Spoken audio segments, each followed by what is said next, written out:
मेहरबानी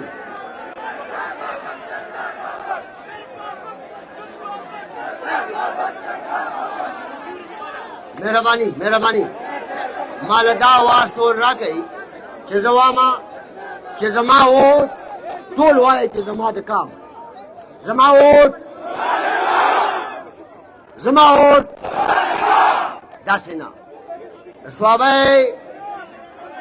د دې تاریخي خاورې نه د صوابۍ د خدای خدمتګارو د دې غیرتي خاورې نه د 8 فروری د دې ناوړي حرکات وکالات نن د صوابۍ د دې غیرتي خاورې نه د ایمل ولی خان په مشرۍ کې چې دا کومه مقدمه نن موږ ټول کام ته وړاندې کوو او هغه ټولو خلکو ته وړاندې کوو چې چا په تسلسل سره د پښتنو په دې خاوره په دې وسایلو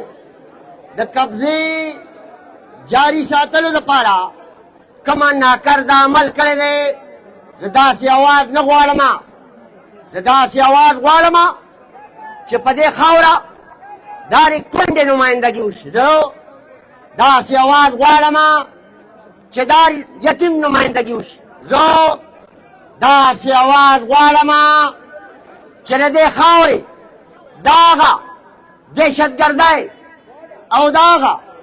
ازادۍ د تحریک نه راوالي تر ننه پورې چې په دې خاوره چې دا که کوکو بابا یاد کما که دلعزیز خان بابا یاد کما که نجو بابا یاد کما او که هغه ټول خدای خدمتګار یاد کما چې هغه خپل ځوانۍ هغه خپل مال هغه خپل حال د دې کام دپاره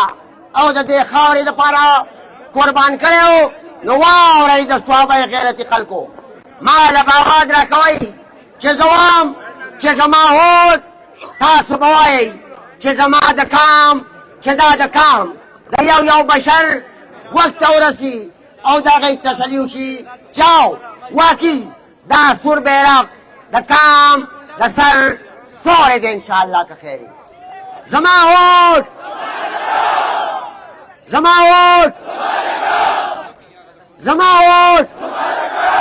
ګرانو مشرانو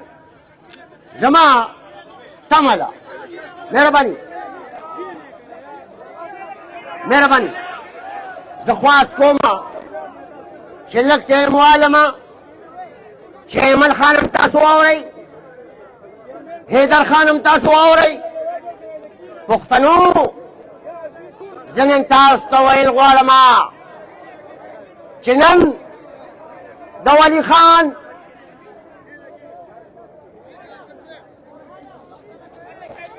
مهرباني پښتنو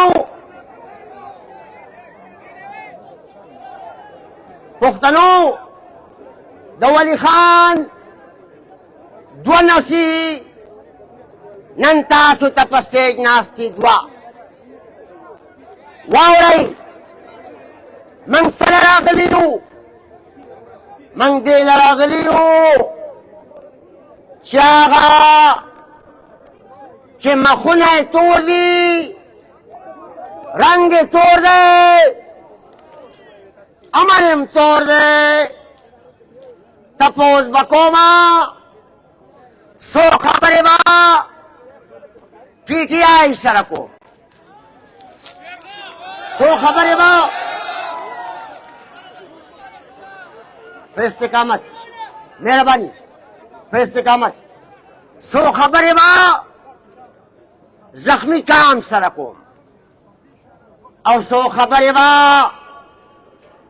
هغه واکدارانو سره کوم تمه لرم چې دا ټولې خبرې سپینې وکړمه ځکه چې دا سره جنډه دا هغه چا د انسانیت علامت دی او ضمانت دی چې که دا ملک نو جوړ نو هم دے جنڈے تا سزا ملاوے دا که د مرګ په شکل کې وه، دا که د ځاني تاوان په شکل کې وه، او دا که د پارلیمان نه د بارکول په شکل کې وه. او چې کله دا ملک جوړ شو نو 12 اگست 1948 او 8 فروری 2024 اے د پی ټی آی پښتنو مشرانو، زه صوابی زمونږ دې له نیو راغلي چې چاله پیغور ورکو، خو موږ ټول یو وروڼه یو. زه خپل رور اسد کیسر ته چې زما رور دی، پښتون دی، یوسفزی دی، د صوابی غیرتي خاورې دی، زما دا خبره د پیغور نه ګڼي، زما دا خبره دا د الزام نه ګڼي. خو زه هغه ته او د هغه ملګرو ته ویل غواړم چې تاسو د ممبرۍ جنګ کوو، دا ممبرۍ تاسو څنګه وګټلې، زمونږ وروڼه یئ چې موږ دا خبره کوو چې دا جنډه د کام د سر سوری دی،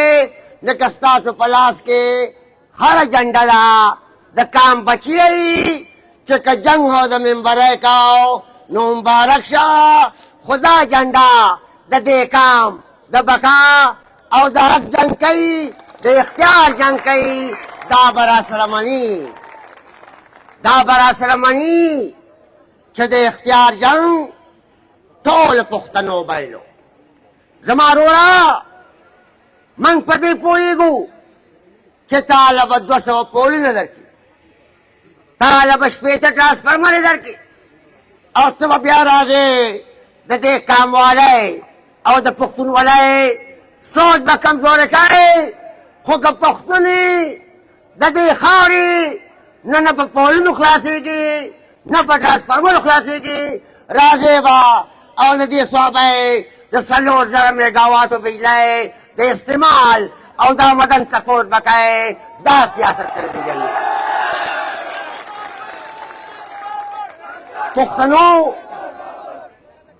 پښتنو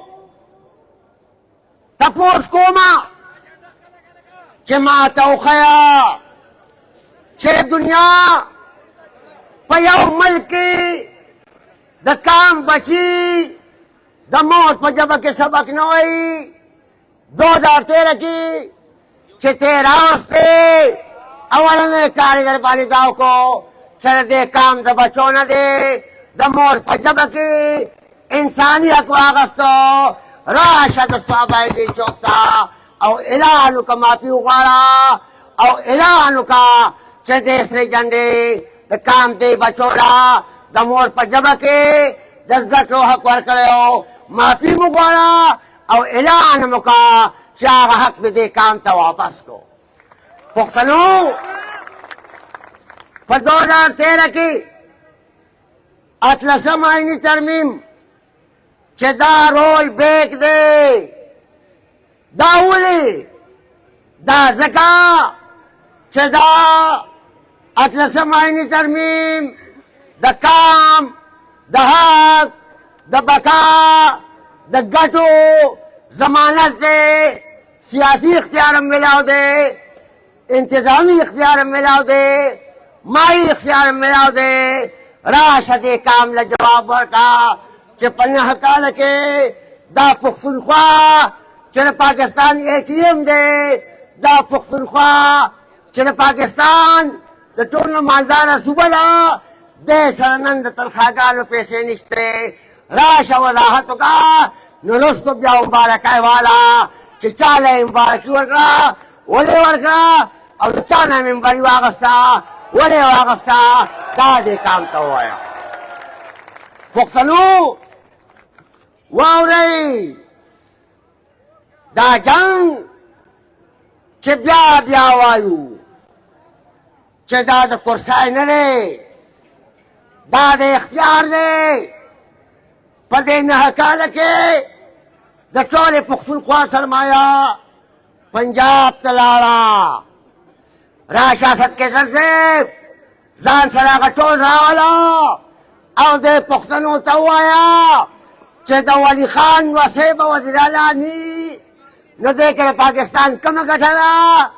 او بل څوک دي چې هر څوک دي په هغې کې د پاکستان کومه ګټه ده راشه دې کام ته ووایا چې د رهبر وصی به چې وزیر اعلی ني ووایا چې د پښتنو پکې کومه ګټه ده او دا تاسو چې جوړ کو په درېیم ځل حکومت درکو راشه دې کام ته ووایا چې په هغې کې به دې پښتنو کومه ګټئ پښتنو حقیقت دا دی چې زه هغه ټولو ممبرانو ته چې نن پښتونخوا اسمبلی کې ناست دي زه ورته ویل غواړم چې اسلام آباد خوشحاله شو اسلام آباد خوشحاله شو اسلام آباد د سرو زرو په خزانه چې پښتونخوا یې نوم دی د چاړاګانو حکومت راوستو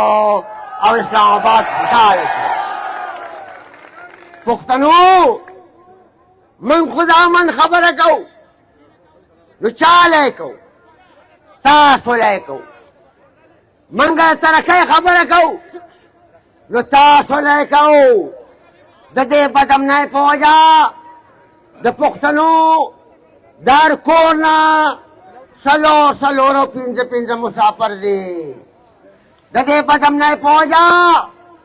د پښتنو بچي په پنجاب کې پالش کوي د دې بدامنۍ په وجه پښتانه په ګیټ نوکري کوي ګنمني ډریوري او دا وګوره دی الماري دلته به کاروبار ني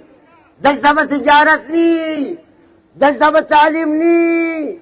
دلته به روزګار ني دلته به هنر ني پښتنو دلته به انساني ژوندون مهذبه نه وي بیا راشه وګوره دا هغه ځای نه راوله کله وایي غدار دی کله وایي جنس دی کله وایي د هندوانو ملګری دی کله وایي د روسیانو ملګری دی کله وایي پاکستان نه مني کله وایي جشن نه مانځي راشه او دا کومه نعره چې دې ورکړې ده چې پاکستان کا مطلب کیا لا الہ الا اللہ اصل کیسٹ سے تب ورسره راځې او د صوابۍ په دې چوک کې به ټول کام ته وایي چې آیا د لا الہ الا اللہ نظام داسې کېدی شي پښتنو خفه مه یئ که تاسو په دې خفه یئ چې حیدر حوثي په پارلمان کې نه دا د خفګان خبره ده خو مه کوئ خفګان که تاسو وایئ چې سردار حسین په پارلمان کې نه دی نو دا به ستاسو دپاره خفګان خبره وي الله قدر وکړه خو ډاډه اوسئ ډاډه پښتنو ډاډه اوسئ دا د سلو کالو پاټۍ ده د دې پاټۍ بنیاد د دې کام د حق او د بقا جنگ دی ډاډه اوسئ ډاډه یو انچ به د خپل کام او د خپلې خاورې د سیاست نه په شا نشو که سر دي او که مال دي که سیلای دي او که ګلای دي انشاءالله زه د پښتنو هر جومات ته م ویل غواړم هرې مدرسې ته م ویل غواړم هرې قصبې ته او هرې شوبې ته م ویل غواړم چې یا پښتنو دشمن خو موږ پېژني د دشمن نظر زموږ په سیاست دی ځکه چې د سرې جنډې سیاست د دې زخمي کام ترجماني ده خو زه جومات ته وایم چې تا هم په سره ټوپۍ پابندي لګولې ده په هره ټوپۍ د لمونځ اجازت ورکوې خو په سره ټوپۍ باندې د لمونځ اجازت نه ورکوې جومات ته هم خواست کوم چې دا هم رنګ دی او تور هم رنګ دی او شین هم رنګ دی دا دشمنی جماعت تموام چې د جنډې سره پرېږده.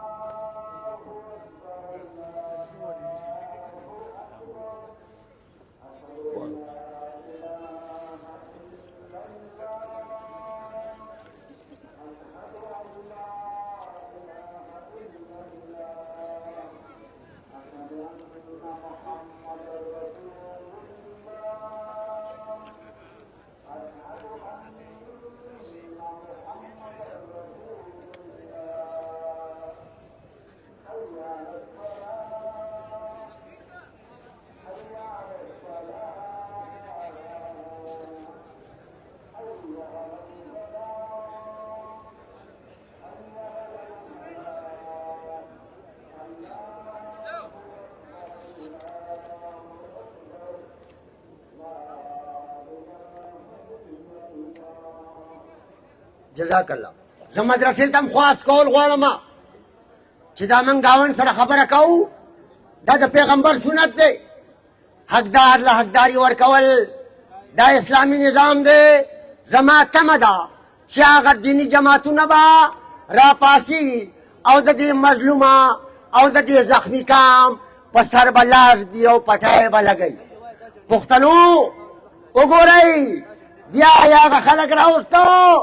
مالا بغیر کې لاچای کوي، خو ستاسو د عیني حق د ګیس او د بجلۍ استعمال چې دی هغه به پنجاب ته ځي. نو دا ما چې به ورته سملی کوي چې کښېنئ مهرو کښېنئ